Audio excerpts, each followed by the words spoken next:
If you clicked on this video, you were probably intrigued by its title. I am 25 and I have no idea what to do with my life. In this video, I'll share some of my life experience that led me to the realization why I feel like I don't know what I want in my life. Perhaps you feel the same way. If that's the case, stick around. Maybe together we can figure this out. Since this is probably going to be quite a long video, I have added chapters in the description. If you're comfortable sharing your story, let me know in the comments. I'd love to hear what's going on with all of you right now and what you all make of this thing called life. Let me preface this video by saying that this is by far the scariest video I've made thus far. So it's just in time for Halloween. It's not scary in the traditional sense of spooks and scares, but more in an existential manner, at least for me it is. I have been making gaming videos on this channel for a little over a year. During my creative process, I always try to sprinkle enough comedy around so that I can ensure that the viewing experience is kept light and fun.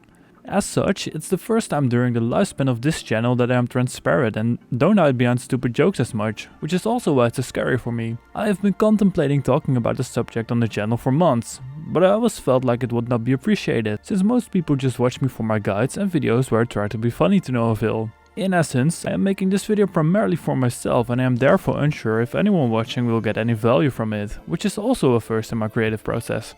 However, if anyone feels seen, validated in their own feelings of existential dread or more secure in the future, the goal that I have for this video will be reached. Let's get started.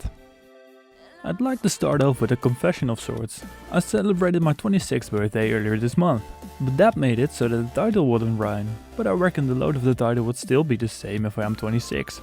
So with my conscience cleared, let's get into the reason why I titled this video I am 25 and have no idea what to do with my life. Let's have a little chat. I was pretty different growing up. Of course, when you're the person behind a mediocre gaming channel that relies almost solely on memes, green screen explosions and bad jokes for value, you are pretty off-center. But that's besides the point. I didn't mind swimming against the current and I was okay with being different than others. From an early age, I learned the importance of appreciating the things that make you, you.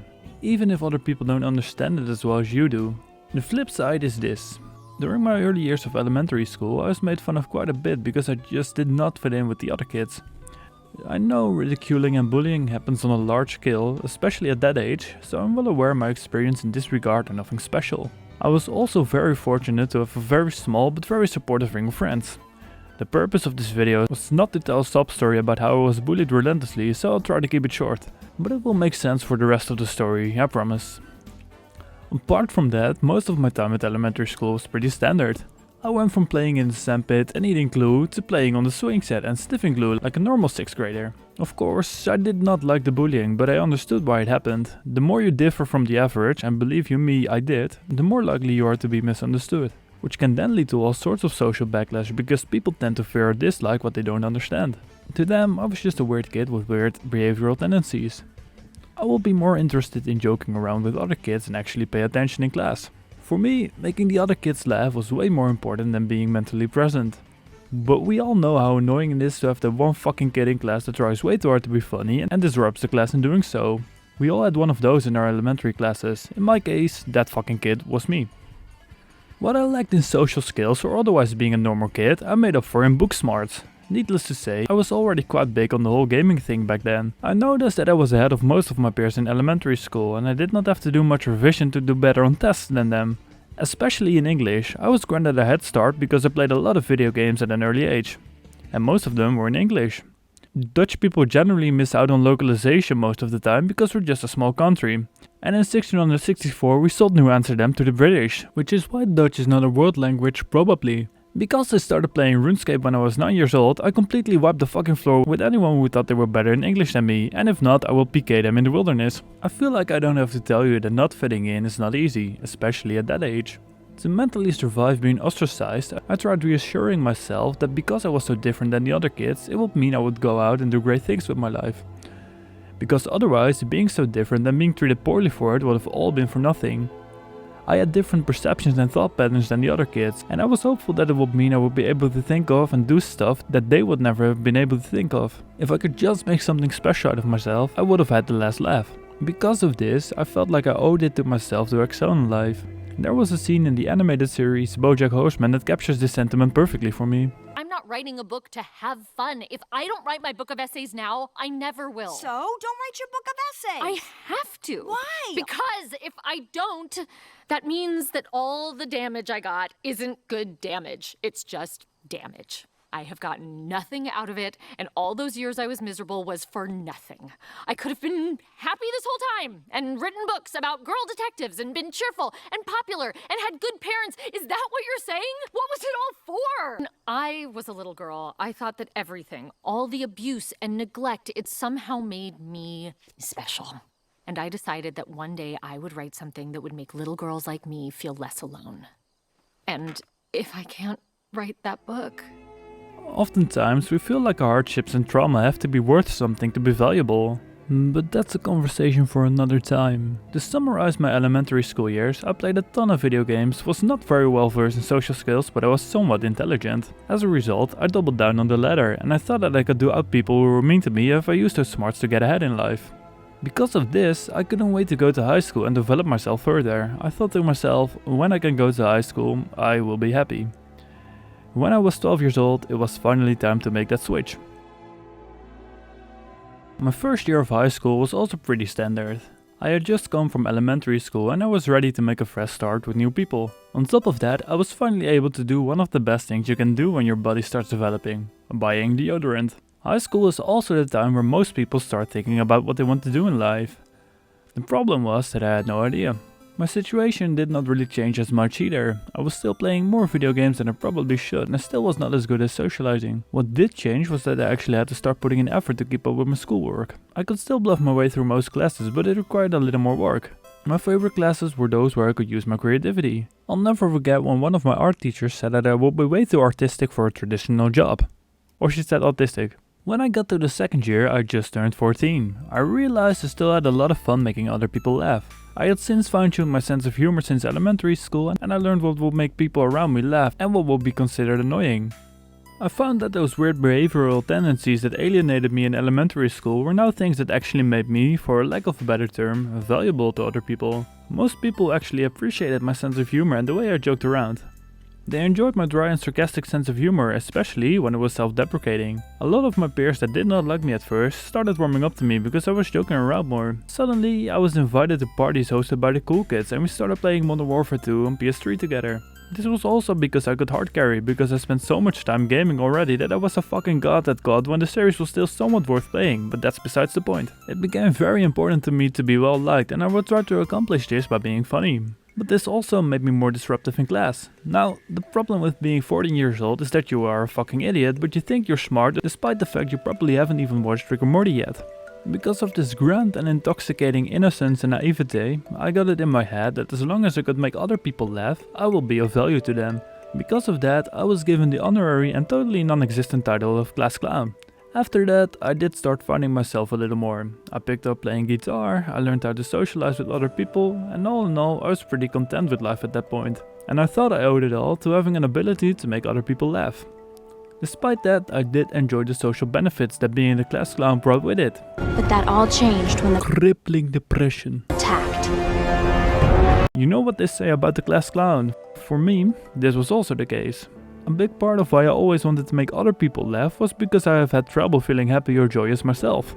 I have been struggling with depression and related stuff for almost as long as I can remember, and for me, it was always the case that if I can't make myself laugh, I should at least give it my all to bring laughs and joy to other people.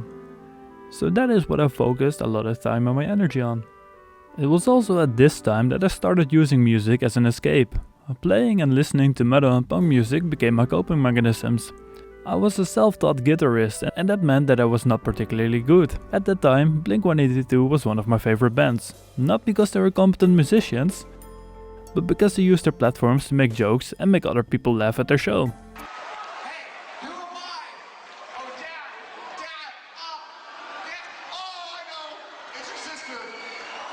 Of course, being a teen makes you more susceptible to having unreal expectations of yourself and the world, and as a result, I felt like maybe I could do that too. So I got into the mindset of, if I could become a professional musician, I can beat this depression thing and I will be happy.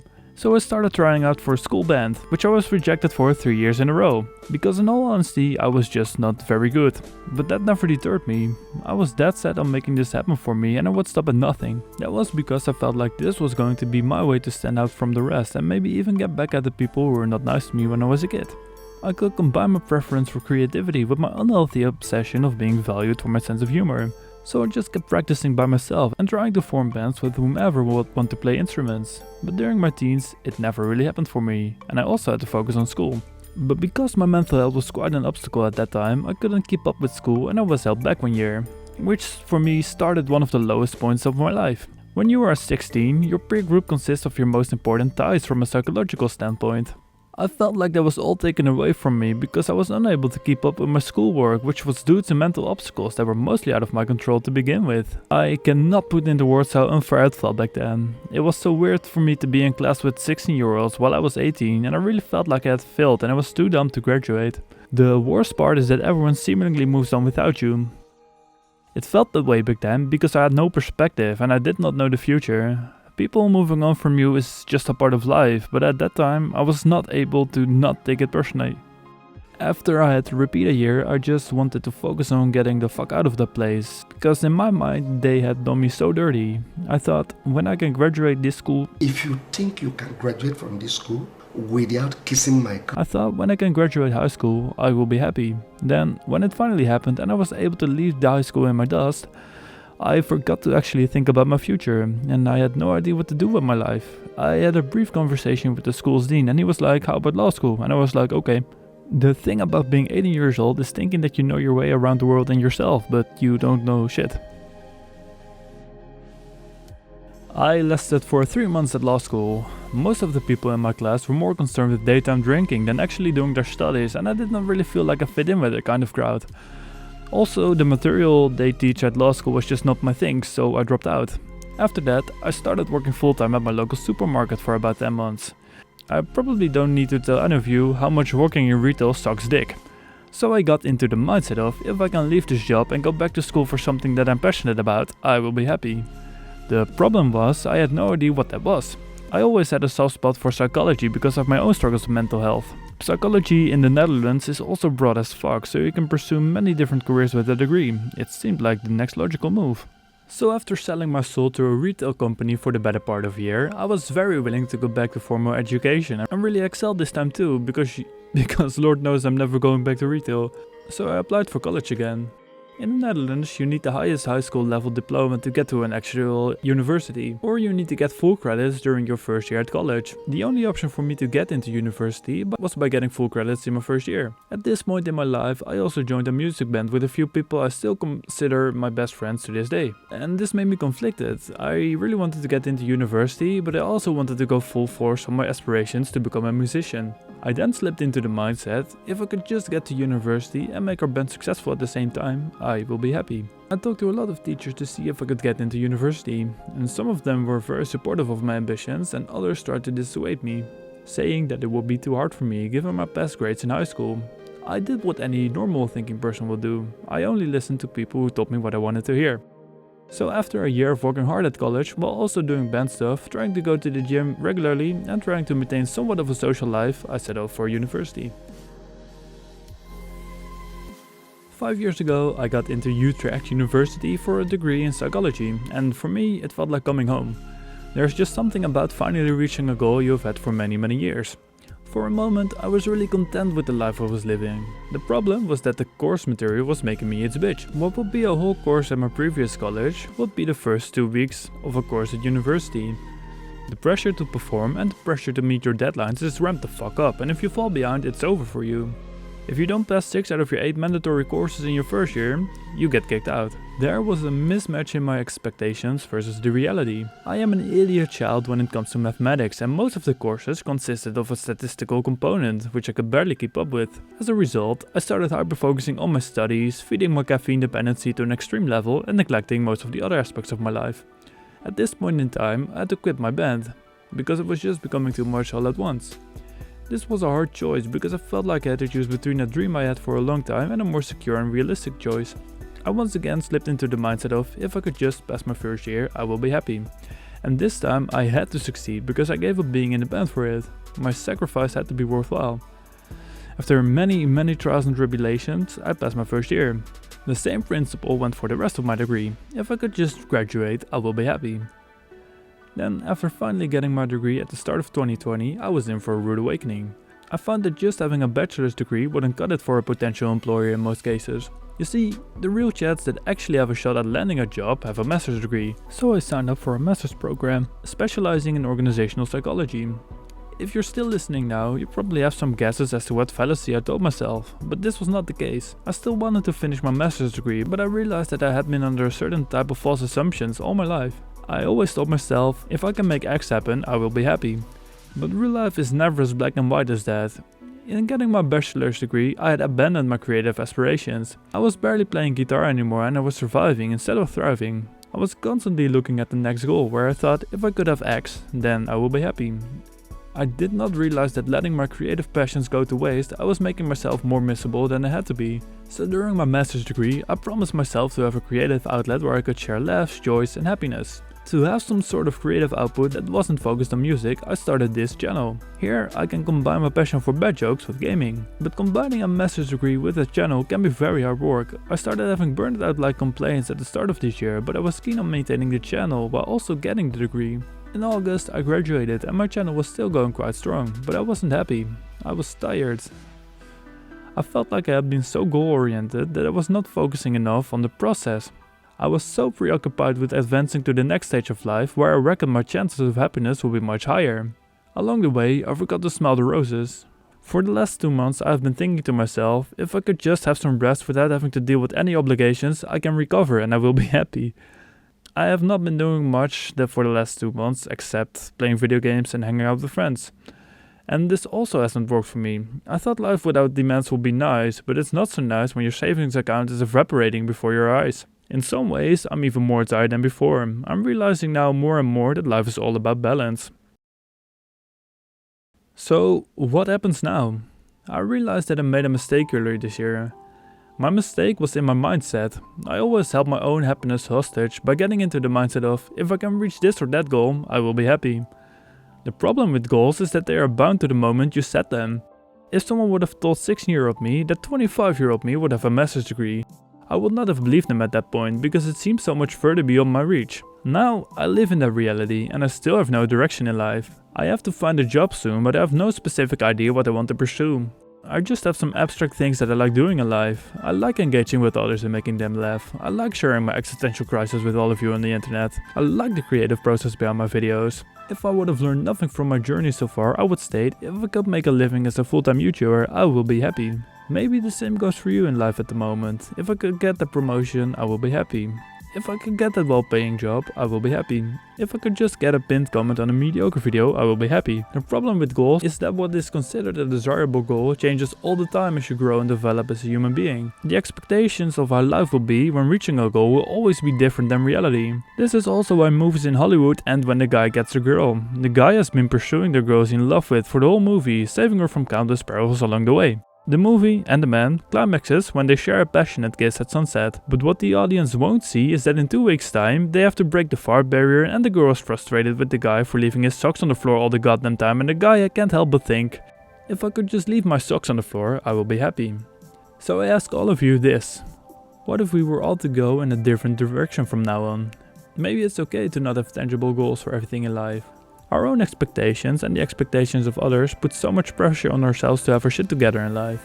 But maybe having your shit together in life is not the key to happiness. Maybe we can reattribute our goals in a way that won't keep our happiness hostage. What if instead of setting goals such as, if I can reach 1000 subscribers, I will be happy, to something not as conditional? What if it looked more like, I like making videos and I'm happy to spend time on making them when I have the time? When I frame my goals like that, I don't hold my happiness hostage with expectations.